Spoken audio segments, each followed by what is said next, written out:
സത്യത്തിൽ ആരാണ് പത്മജ വേണുഗോപാലിനെ ബി.ജെ.പിയിൽ എത്തിച്ചത്? എന്തായാലും ലോക്നാഥ് ബെഹ്റയല്ല, അത് ഉറപ്പ്. ഞാൻ അദ്ദേഹത്തെ കണ്ടിട്ടൊരു 1.5 കൊല്ലമായി ഉണ്ടാവും. അതിനിടയ്ക്ക് ഒരു ദിവസം ഡോക്ടറുടെ ഒരു കോൺഫറൻസ് ഉണ്ടായിരുന്നു. അതിന് അദ്ദേഹം എന്തോ മുഖ്യ അതിഥിയായിട്ട് വന്നപ്പോൾ ഒരു 5 മിനിറ്റ് സംസാരിച്ചു. ഭക്ഷണം കഴിക്കാൻ പോവുക ചേച്ചി എന്ന് പറഞ്ഞാൽ ആൾ പോവുകയും ചെയ്തു. ഇതാണ് ഇത്രയും കൊല്ലങ്ങളായിട്ടുള്ള ബെഹ്റയായിട്ടുള്ള പക്ഷേ എൻ്റെ ഒരു സഹോദര തുല്യനാണ് ആൾ. പക്ഷേ രാഷ്ട്രീയം ആളൊന്നും എൻ്റെ അടുത്ത് പറയാറില്ല. ഞാൻ പിന്നെ പൊതുവെ പറഞ്ഞാൽ കേൾക്കില്ല എന്ന് ആൾക്കൊരു തോന്നലുള്ള ആൾ. അതുകൊണ്ട് ഇതുവരെ ഒന്നും എന്നോട് സംസാരിച്ചിട്ടില്ല. പിന്നെ ആരെ വേണമെങ്കിലും പറയാമല്ലോ, പറയുമ്പോൾ അത് കൺഫേം ചെയ്തിട്ട് പറയണം. അല്ലാണ്ട് ഇങ്ങനെ ബെഹ്റയാണ്, ബെഹ്റ നമ്മളുമായിട്ട് നല്ല അടുപ്പുണ്ട് എന്നുള്ളതുകൊണ്ട് ബെഹ്റയുടെ തലയിൽ കുറ്റം വയ്ക്കുക എവിടെ വേണേൽ അന്വേഷിച്ചോട്ടെ അവർ. താങ്കളുടെ സഹോദരൻ തന്നെയാണ് ബെഹ്റയുടെ പേര് പറയണത്. നേരത്തെ പ്രതിപക്ഷ നേതാവ് പറഞ്ഞപ്പോൾ ഒരു വിരമിച്ച IPS ഉദ്യോഗസ്ഥനെന്ന് മാത്രമേ പറഞ്ഞുള്ളൂ. മുരളിയേട്ടന് പിന്നെ എന്തുമായി തോന്നിയത് പറയും. അത് പണ്ടേയുള്ള സ്വഭാവമാണ്. അതിൻ്റെ വരുംവരായികളോ അല്ലെങ്കിൽ അത് ചെയ്യണത് ശരിയല്ല എന്നൊരു തോന്നലൊന്നും ഇല്ലാത്ത ആളാണ്. നിങ്ങൾക്കറിയാത്ത ഒരു മുരളിയേട്ടനുണ്ട്. അതുകൊണ്ട് മുരളിയേട്ടൻ പറഞ്ഞാൽ ഞാൻ മൈൻഡ് ചെയ്തിട്ടില്ല. VD സതീശൻ പറഞ്ഞപ്പോൾ എനിക്ക് അതിശയം തോന്നി. അദ്ദേഹം പിന്നെ കുറച്ചും കൂടി ഇതായിട്ട് കാര്യങ്ങളൊക്കെ ആലോചിച്ച് പറയുന്ന ഒരാളാണ്. പക്ഷെ അദ്ദേഹം എന്താ അങ്ങനെ പറഞ്ഞാൽ എനിക്ക് മനസ്സിലായില്ല. കേരളത്തിലെ BJP നേതാക്കൾ പത്മജ വേണുഗോപാൽ BJPയിലേക്ക് എത്തുമെന്നത് അവരുടെ ഒരു പ്രതീക്ഷയിൽ ഉണ്ടായിരുന്നില്ല എന്നാണ് പുറത്തു വരുന്ന വിവരങ്ങൾ.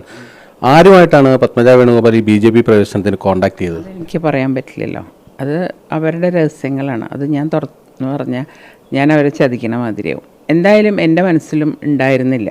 എനിക്ക് പാർട്ടി വിട്ടു പോകുന്നുള്ള എൻ്റെ തീരുമാനമായിരുന്നു. കഴിഞ്ഞ എവിടെയെങ്കിലും പോകും, മോളുടെ അടുത്തോ എവിടെയും പോയി ജീവിക്കാം. കാരണം എനിക്ക് ഈ പാർട്ടിയിൽ തുടരാൻ പറ്റാണ്ടായിട്ട് കുറേ കാലങ്ങളായി.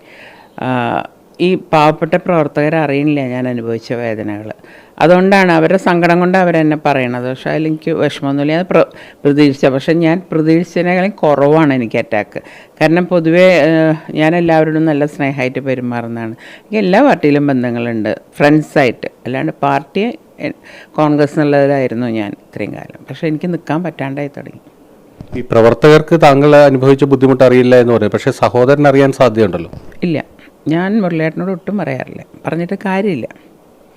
കാരണം അങ്ങനെ വിഷമം അറിയുന്ന ഒരാളാണെങ്കിൽ കഴിഞ്ഞ പ്രാവശ്യം നിയമത്ത് വന്ന് നിന്ന് മറ്റവർക്ക് എന്നോട് എതിർപ്പുണ്ടായി ഞാൻ തോക്കണ്ടല്ലോ.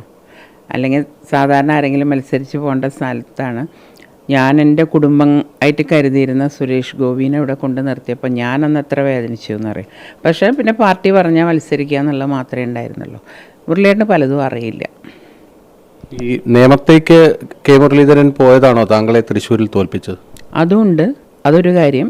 അതുകൂടാണ്ട് പാർട്ടിക്കാർ കാര്യമായിട്ട് കാലുവാരി 2 ഇലക്ഷൻ എനിക്ക് വ്യക്തമായിട്ട് അറിയാം ആരൊക്കെയാണെന്നുള്ളത്.